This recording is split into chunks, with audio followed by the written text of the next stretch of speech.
Përshëndetje të nderuar shikues, jemi takuar në minutat e ditarit informativ në RTS Gjirokastra kundër të tjera, sot do të ndiqni. Dita ndërkombëtare e infermierëve në Gjirokastër ka bërë bashkë të vjetër e të rinj në këtë profesion, ku kanë ndarë eksperiencat e tyre, por edhe kanë përcjell mesazhe mbi përkushtimin për një shërbim cilësor ndaj pacientëve. Në këtë kuadër, disa infermierë u vlerësuan me certifikata mirënjohje nga Urdhri i Infermierit të Shqipërisë. Inspektorati Shtetëror i Punës po zhvillon fushatën kombëtare ndërgjegjësuese dhe inspektuese në sektorin e ndërtimit në sloganin Vende pune të shëndetshme. Gjatë muajit maj do të kryen takime që do të fokusohen në rritjen e ndërgjegjësimit të punëdhënësve dhe punëmarrësve, për rëndësinë që ka përdorimi i pajisjeve mbrojtëse individuale. Marko Stefo, 92 vjeç nga Zagoria, është një figurë që mbart në vetvete historinë e arsimit shqiptar ndër dekada. Ish mësues i ciklit të ulët, ai kushtoi jetën mësimdhënies në kushte të vështira, shpesh larg familjes dhe me mungesa të shumta në infrastrukturë. Sot ai kujtohet si një dëshmi e gjallë e sakrificës së mësuesve të dikurshëm që me punën e tyre hodhën themelet e arsimit për brezat e rinj. Qendra kulturore e fëmijëve Adem Daci në Sarandë mbetet një hapësirë e rëndësishme për zhvillimin e talenteve dhe aftësive krijuese të fëmijëve. Pranë saj funksionon edhe kursi pikturës dhe skulpturës, ku fëmijët prezantuan punime në baltë dhe skalitje në mermer, nën kujdesin e skulptorit Ilirian Dalanaj. Në aktivitet morën pjesë edhe nxënës nga shkollat nëntetori dhe Adem Sheme, të cilët u njohën nga afër me teknikat e artit figurativ përmes një ore mësimore në natyrë. Ju njohim tani më gjerësisht. Sot në mbrëmje nis zyrtarisht Eurovision 2026, një nga ngjarjet më të mëdha muzikore në botë, ku 35 shtete garojnë për finalen e madhe. Në natën e parë gjysmëfinale ngjiten në skenë 15 vende, ndërsa 10 prej tyre kualifikohen për më tej. Shqipëria do të përfaqësohet nga Alice Kallaci me këngën Nan, i cili do të performojë në gjysmëfinalen e dytë më 14 maj. Pjesëmarrja shqiptare vjen pas fitores në festivalin e këngës në RTS dhe pritet me interes në këtë edicion të Eurovisionit. Sot mbahet nata e parë gjysmëfinale e një prej eventeve muzikore më të ndjekura në botë, Festivalit Evropian Eurovision 2026. Alice Kallaci do të përfaqësojë Shqipërinë në Vjenë të Austrisë këtë vit me këngën Nan dhe do të performojë në gjysmëfinalen e dytë më 14 maj. Në këtë natë të parë do të performojnë 15 shtete, prej të cilave 10 kualifikohen për në finalen e madhe më 16 maj. Vendet e mëdha që kalojnë direkt në finale janë Austria mi price, Franca, Gjermania, Italia, Spanja, Mbretëria e Bashkuar. Renditja e performancave në natën e parë hapet nga Moldavia, pasuar nga Suedia, Kroacia dhe Greqia, ndërsa Finlanda performon në gjysmëfinalen e dytë. Në pritje të natës së parë, disa vlerësojnë se vendet si Gjergjia, Kroacia dhe Portugalia mund të suburizojnë, pavarësisht dominimit të Finlandës në parashikime. Përfaqësimi i Shqipërisë në Eurovision Song Contest këtë vit vjen pas një rrugtimi që nisi në festivalin e këngës në RTS, ku Alice u shpall fitues dhe siguroi biletën për në skenën më të madhe europiane të muzikës. Kënga Nan është mirëpritur pozitivisht si nga publiku vendas, ashtu dhe nga fansat e Eurovisionit, duke u konsideruar si një nga prurjet më autentike të këtij edicioni. Këtë vit pritshmëritë janë të larta për Alice Kallacin, i cili synon të çojë Shqipërinë drejt finales së madhe dhe të lërë gjumë me një performancë që premton të jetë ndër më të veçantat të këtij edicioni.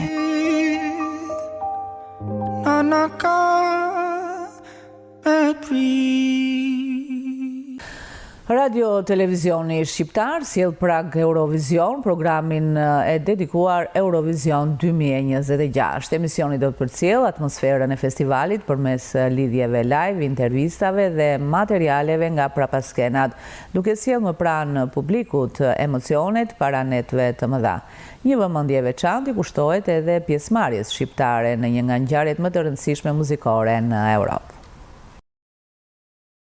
Vetëm pak orë na ndajnë nga nisja e edicionit të 70 të Eurovision 2026, ndërsa Radio Televizioni Shqiptar vjen me një program të veçantë, kushtuar këtij kompeticioni të madh muzikor. Në data 12 dhe 14 maj, duke nisur nga ora 20:30 deri në orën 21, publiku do të ketë mundësinë të ndjek prag Eurovision, nën moderimin e Andri Xhahu dhe Antoneta Koçi. Programi do të sjellë atmosferën e këtij eventi përmes intervistave ekskluzive, lidhjeve të drejtpërdrejta dhe materialeve nga prapaskenat e festivalit, duke e afruar edhe më shumë publikut shqiptar me emocionet e Eurovisionit. Një vëmendje e veçantë do t'i kushtohet përfaqësimit të Shqipërisë në këtë edicion me informacionet më të fundit dhe lidhjeve direkte nga arena e festivalit, pak qaste para nisjes së netëve të mëdha. Është hera e parë që bëhet, është hera e parë që në prag të festivalit Europian të këngës të Eurovisionit të vi me një hapësirë të dedikuar natën e parë dhe natën e dytë gjysmëfinale në orën 20:30 menjëherë pas përfundimit të edicionit të lajmeve. Do të mundemi që për 30 minuta, aq sa mundemi për 30 minuta të sjellim të gjitha emocionet që ndodhin në Vjenë, në Austri, por edhe në Tiranë, ku do të kemi lidhje të drejtpërdrejta nga Vjena për të marrë emocionet, për të marrë ndjesitë, për të marrë përgatitjet, ato dridhje të duarve të artistit Alis Kallaçi, i cili do të na përfaqësojë me këngën Nan, dhe më pas do të jemi në studio me analiza të dy formave. Natën e parë do të jemi kryesisht me historikun, sepse Eurovisioni këtë vit shënon edicionin e tij të 70 dhe është pjesëmarrja jonë e 22 në Eurovision, dhe në natën e dytë teksa këndon Shqipëria, të gjithë fokusin do ta kemi tek kënga jonë dhe mbi gjitha tek thirrja për ta votuar. Në këtë rrugtim, së bashku me mua do të jetë edhe kolegja Antoneta Koçi, e cila do të bashkohet me mua në këtë rrugtim. Me këtë program, Radio Televizioni Shqiptar synon të përcjellë jo vetëm spektaklin muzikor, por edhe emocionet dhe pritshmëritë që shoqërojnë një nga eventet më të ndjekura muzikore. Dita ndërkombëtare e infermierëve në Gjirokastër ka bërë bashkë të vjetër e të rinj në këtë profesion, ku kanë ndarë eksperiencat e tyre, por edhe kanë përcjell mesazhe mbi përkushtimin për një shërbim sa më cilësor ndaj pacientëve. Në këtë kuadër, disa infermierë u vlerësuan me certifikata mirënjohje nga urdhri i infermierit të Shqipërisë. Për punën, sakrificat dhe përkushtimin e treguar në shërbim të komunitetit, urdhri i infermierit të Shqipërisë vlerësoi 3 infermierë që ushtrojnë profesionin në shërbimet spitalore Gjirokastër e përmet. Certifikatat ju dorëzuan gjatë një aktiviteti që u organizua në kuadër të ditës ndërkombëtare të infermierit. Ndihem shumë i motivuar për këtë vlerësim që më bëhet me këtë lloj certifikate. Do vazhdoj ato rrisitë mia për ta vazhduar më tej profesioni, për të ndjerë dhe pjesa tjetër. Megjithëse certifikata është individuale, unë jam i motivuar për ta përcjellë te kolegët e mi, sepse fusha jon është komplet, që është puna në grup, në ekip. Kam 42 vjet që bëj punën e mamis. 15 vjet jam krye mami ose përgjegjëse në maternitetin e Gjirokastës. Jam e privilegjuar pasi punoj me gratë, me vajzat, jam me to në momentet më të gëzuara dhe më të vështira, dhe puna të jesh infermiere ose mami është punë e privilegjuar, por është dhe tepër e vështirë, sepse lufton me jetën e të sëmurit. Jem e privilegjuar pasi mora një çmim sot, sepse këtë çmim nuk e meritoj vetëm unë, e meriton tërë personeli që punojmë të gjithë së bashku atje kolektiv. Punoj në pavionin e pediatrisë, përse rreth 26 vite pune, dhe jam shumë e nderuar për vlerësimin që më keni bërë me këtë certifikat. Besoj se kjo certifikat i shkon jo vetëm mua, por të gjithë infermierëve që punojnë të përkushtuar në punën e tyre dhe i qëndrojnë sa më afër pacientëve të cilët kanë më shumë nevojë. Gjithashtu, edhe kolektivi tim, stafi tim të pediatrisë, që ka një jetë të tërë, kjo certifikat ju takon edhe atyre, bashka që tani janë në front të punës dhe i qëndrojnë sa më ngrohtë të pacientëve të vegjël që kanë më shumë nevojë për dashuri dhe nevojë për shërbim. Pjesë e këtij aktiviteti u bën edhe dy të reja, të cilat prezantuan punimet e tyre në vizatim që kishin në qendër infermierin. Në këtë aktivitet jam për të sjellë 2 piktura në të cilat janë 2 infermierë, dhe kam sjellë këto vizatime për ditën e infermierit. Sepse këta shpëtojnë jetë dhe janë shumë të rëndësishëm për ne. Shumë e lumtur sot që marr pjesë në këtë aktivitet në lidhje me temën e infermierit, me profesionin e infermierit.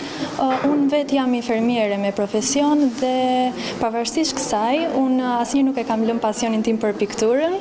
Dhe me këtë ditë vendosa që të bëj 2 piktura që kanë lidhje me 2 infermierë në 2 pavionet të ndryshme, një në pavionin e reanimacionit dhe një në urgjencë.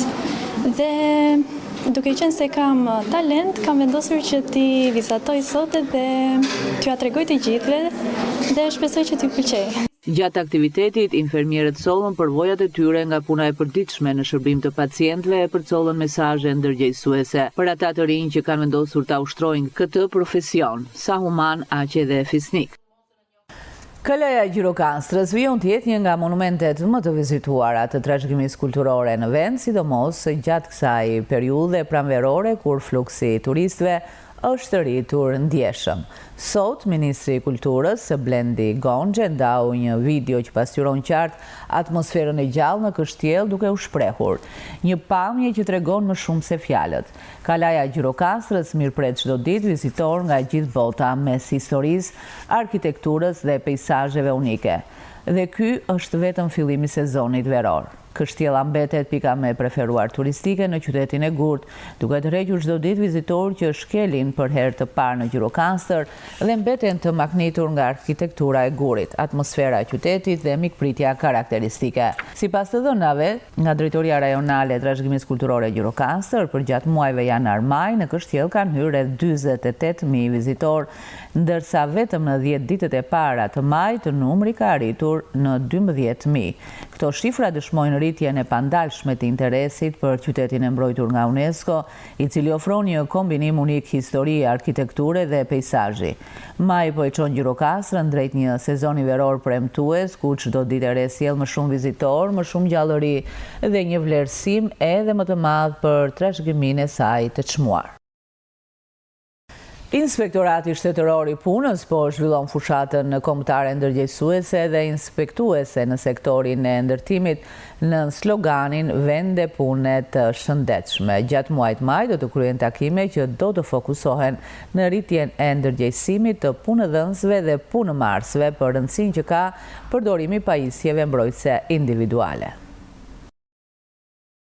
Fushat ndërgjegjësuese në sektorin e ndërtimit në Shqipëri janë intensifikuar për të rritur sigurinë në punë dhe për të zbatuar standardet ligjore. Gjatë muajit maj, Inspektorati Shtetëror i Punës ka ndërmarrë fushatën në sloganin Vende pune të shëndetshme. Inspektorati Shtetëror i Punës dhe Shërbimeve Shoqërore, rajoni 6 Gjirokastër, do ta shtrijë këtë fushat përveç se në qarkun jugor edhe në bashkitë Sarand, Finiq, Konispole, Delvin, vend të ditur drejtori Arben Gushi. Gjatë aktiviteteve me grupet e punëmarrësve që ushtrojnë aktivitet në sektorin e ndërtimit në rajonin ton, do të vihen në dispozicion postera dhe fletpalosje informuese.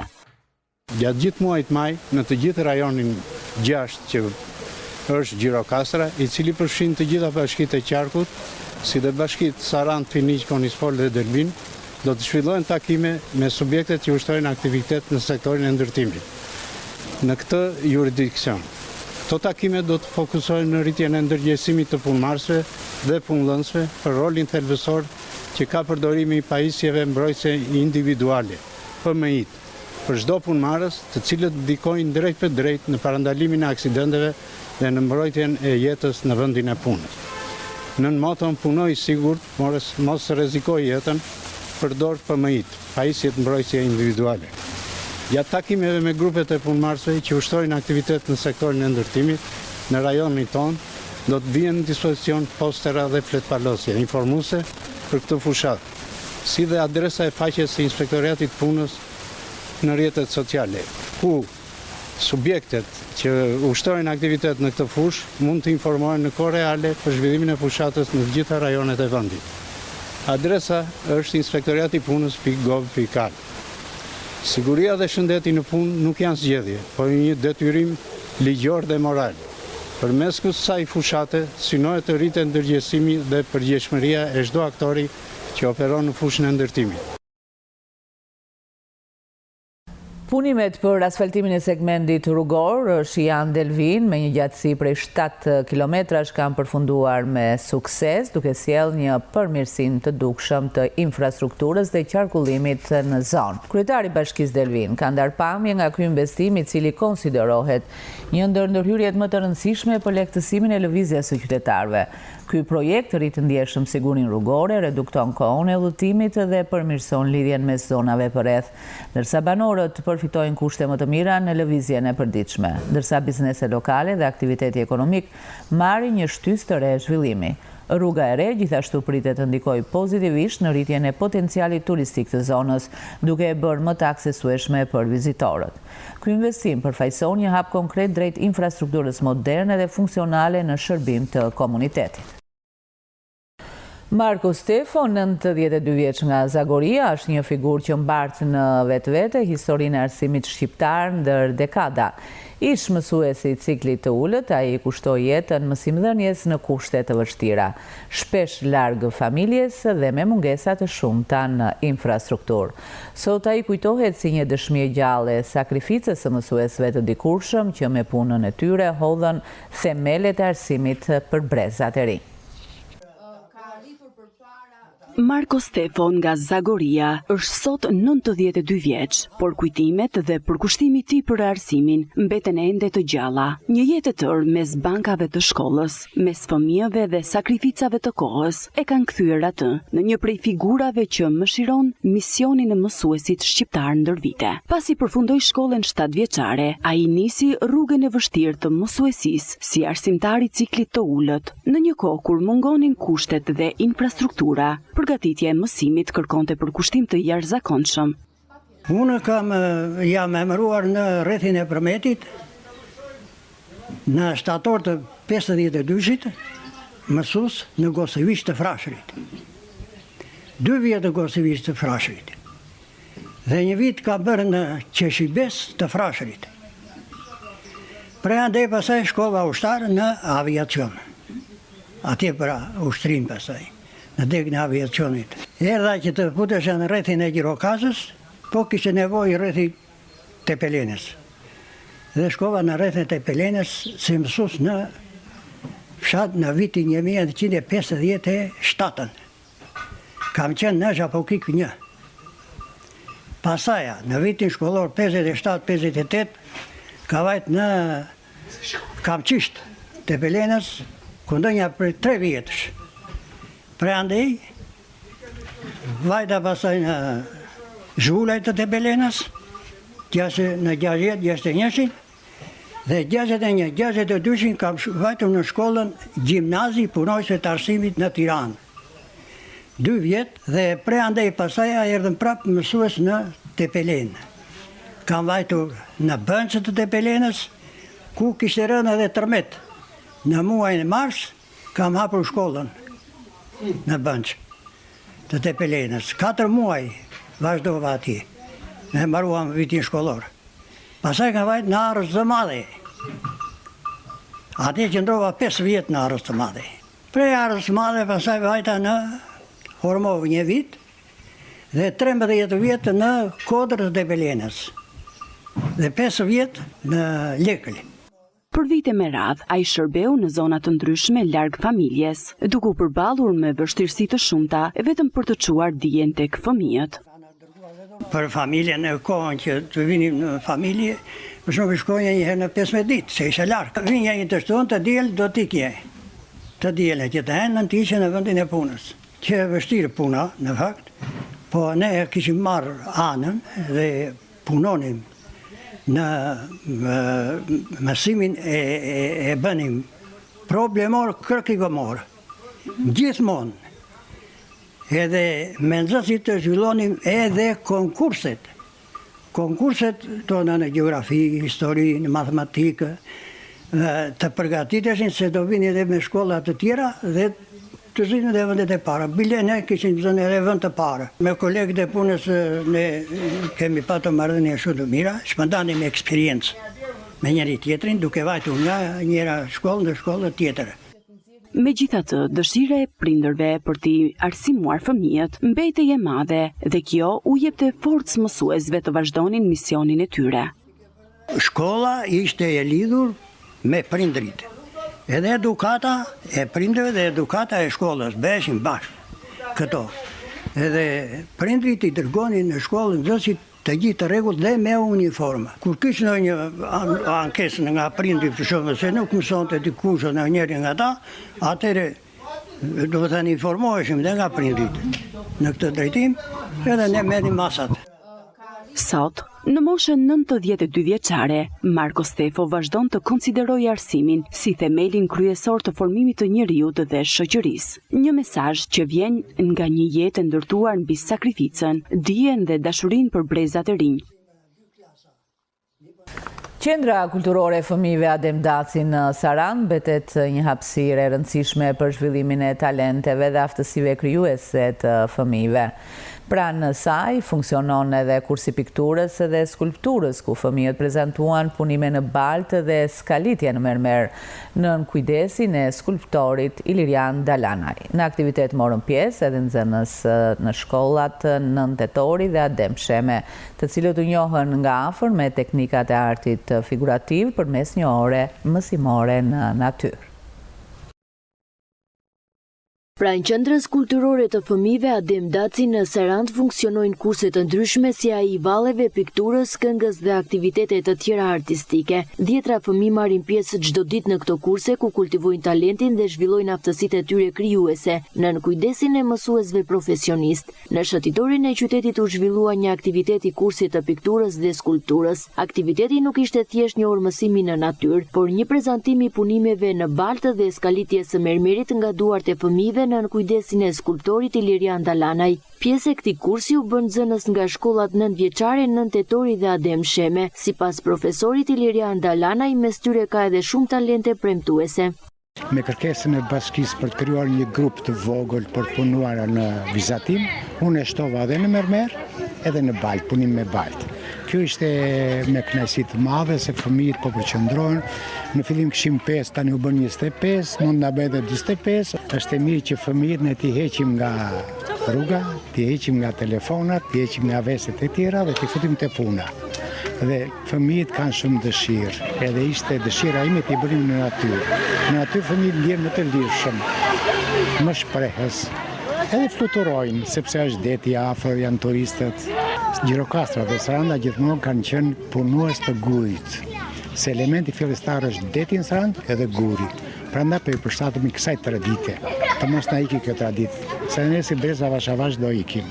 Vetë fëmijët kanë shprehur interes të madh për të mësuar këtë zanat, i cili sipas tyre duhet të trashëgohet brez pas brezi. Disa prej tyre e shohin artin dhe skulpturën edhe si një mundësi për të ardhmen. Neve kemi mësuar sot se si të pikturojmë bukur dhe kemi mësuar se si të punojmë me baltë. Po mua më pëlqen shumë skulptura, nga që krijoj gjëra të bukura dhe do jetë një kujtim kur të rritem që ta mbaj. Gjithashtu dhe të pikturoj është një nga artet e mia më të preferuara dhe kam shumë piktura në shtëpi. Sot kam bërë një lule edhe një vazo. Në skulpturë? Po. Sonte kam bërë një skulptur, një fytyrë të një njeriu dhe më pëlqen shumë skulptura dhe kam qejf ta vazhdoj. Ishte e vështirë? Për mua që e thjesht, që ta formoj, sipas njerëzve mua më thonë që unë kam shumë talent dhe nga kjo mua më pëlqen shumë ta vazhdoj skulpturën. Unë kam pikturuar shumë piktura edhe kam bërë skulptura vazo. Unë sot kisha realizuar një vazo prej forme zemre edhe kisha futur dhe disa lule. Qendra kulturore e fëmijëve mbetet një hapësirë e rëndësishme edukimi dhe argëtimi për të rinjt, duke ndihmuar në formimin e brezit të ri me vlera artistike dhe kulturore. Përfunduam këtu të nderuar shikues, ishte gjithçka e përgatitur për këtë ditar informativ në RTS Gjirokastra. Ndahemi bashkë. Minuta